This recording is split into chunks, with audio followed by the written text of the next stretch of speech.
I am Somali. My two parents were born in Somalia. As you all may know from what we have been studying in class, Somalia is a failed state.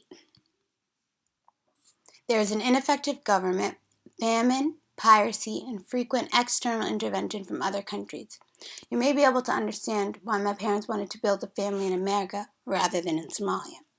I still have family members that live there, and my mother stays in touch with my grandfather through the use of international calling cards as well as sending money periodically to him. International calling cards have been a blessing for my mother since she can buy them in cheap denominations of 5 and use them to call her siblings and father as often as she'd like. This has helped my family stay in touch with others in Somalia since it is still a little dangerous to live there. Connected with the fact that Somalia is a failed state, there's also been an ongoing war in Somalia since 1991.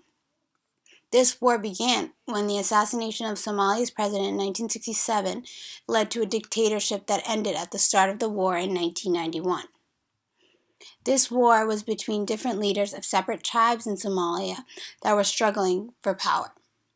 This war was intensified through tribal and religious differences. Over time, the ineffective government in Somalia became normal. The intervention of other countries and the United Nations became a thing that people of Somalia were used to. In 2009, a terrorist group called Al-Shabaab began terrorizing the people of Somalia, as well as declared an alliance with Al-Qaeda. This was happening at the same time as pirate attacks on ships worldwide hit a 7-year high.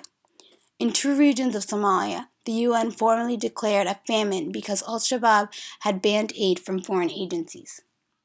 Because all that has happened in recent years, it has become a part of my routine to speak with family back in Somalia, as well as contribute as much as I can to the funds that my mother sends.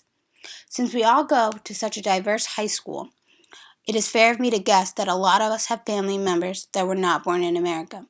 How would any of you deal with it if you had family members living in a war-torn country? Would you do anything differently?